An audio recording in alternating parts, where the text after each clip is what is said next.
Hello and welcome. I'm Anand Naidu, filling in for Riz Khan. Today we continue our look at the Iraq War 5 years on. Was the removal of Saddam Hussein and the subsequent occupation worth it for the United States? It's already cost America nearly 4,000 troops and about $200 million a day.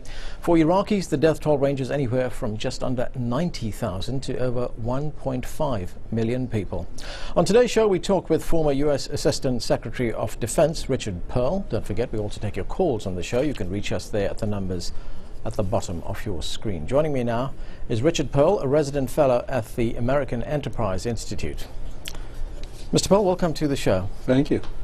5 years on, how do you see Iraq?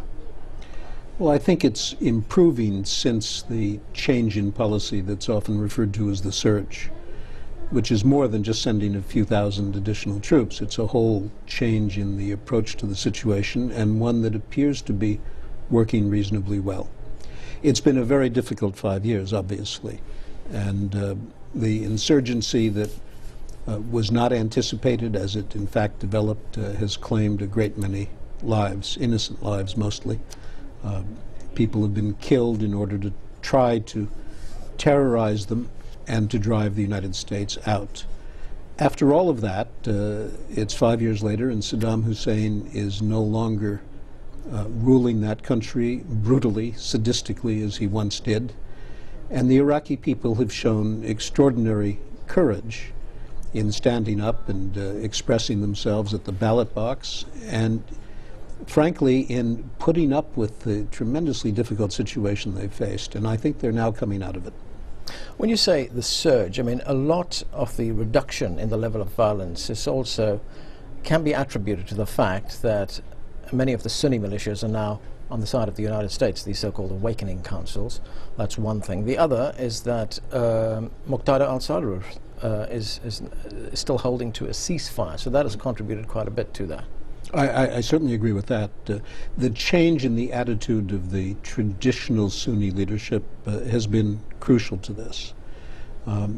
As for Muqtada al-Sadr, he's certainly capable of igniting violence and seems to have specialized in doing that. Well, I want to ask you about that because, I mean, that is very tenuous, isn't it? He could change his mind tomorrow. Well, I'm not sure he has the capacities today that he had before, and I think one of the reasons for his ceasefire is that if there were no ceasefire, he would be hard put to demonstrate the capabilities he had a year ago. I think he's declined significantly, and that's a good thing because he was certainly not contributing to the reconstruction, the peaceful democratic development of Iraq.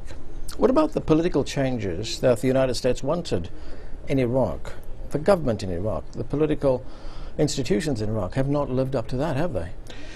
I think they're coming along. I wish there were an easy, quick way to bring about democratic reform, but after 3 decades of Saddam Hussein, I wouldn't fault the distance that the Iraqis have come. Against that background, they've made significant progress. And at the end of the day, when they do achieve decent representative government, a humane government, it may not look exactly like our concept, but that's all right. They're Iraqis. They have to choose their own approach to governance. I just hope that it's decent and humane.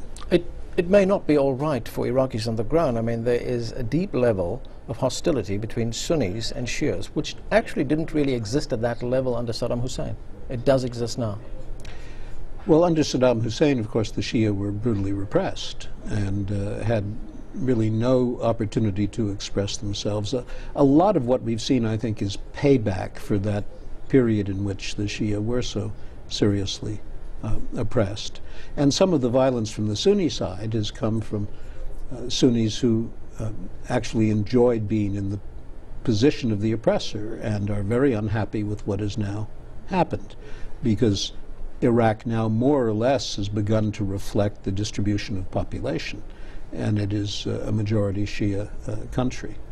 So there's a long way to go in a real reconciliation, but I believe it's possible. Your views on the war, on the decision to invade Iraq, they appear to be somewhat ambivalent when one reads about what you've been saying over the years.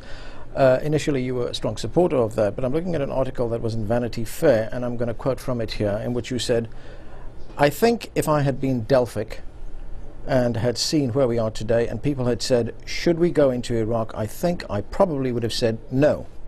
Could we have managed the threat by means other than a direct military intervention? Well, maybe we could have." That's what you said to Vanity Fair. And then very recently, just a few days ago, this is what you said to the Daily Telegraph in London. You said, "I believe the right decision was made. Baghdad fell in 21 days with few casualties on either side. 25 million Iraqis had been liberated and Saddam's menace eliminated. There would be no weapons of mass murder to be shared with terrorists." So you've changed your mind several times. Well, of course, the remark from Vanity Fair was made last November when, at what may have been the darkest moment, when I believe the United States was pursuing a wrong and fatal strategy. Happily, that changed, and we're now pursuing a strategy that I think has a reasonable chance of success. I did not anticipate how badly the administration would mess things up, frankly. I believed that after Saddam was removed, we would turn things over to the Iraqis, and the Iraqis would begin the process of developing their own institutions, preparing for elections, managing the country, with the United States at their side to be helpful. I never anticipated that we would send somebody from Washington, in fact, some thousands of people from Washington, to try to govern Iraq. We didn't know how to do that. It was a foolish venture. We should never have done it. And so I was deeply disappointed in that. And when I said if I'd been Delphic, what I had in mind was if I had understood how badly the follow-up to Saddam's removal was going to be handled.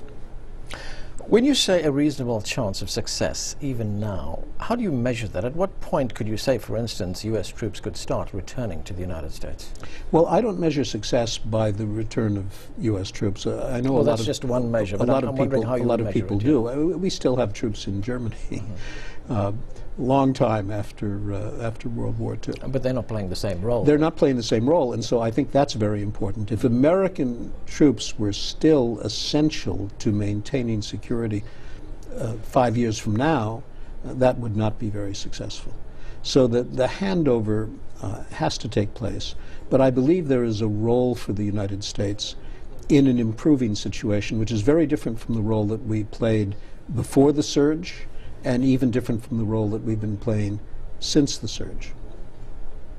When you look at this, the last 5 years, and if you ask yourself, why did the United States go to war?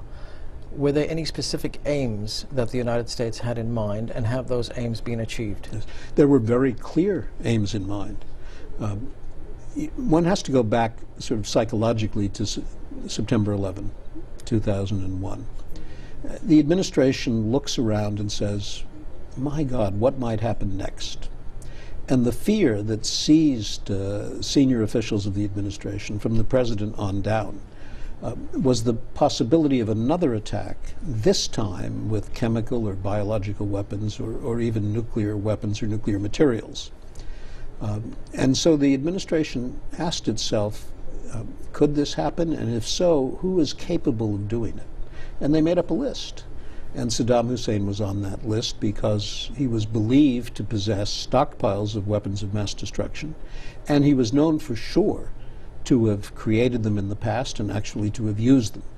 So the United States went into Iraq to eliminate that threat, not to build democracy, not to steal Iraq's oil, not for broad geopolitical reasons, but because the importance of dealing with that threat became a near obsession of the administration after 9/11.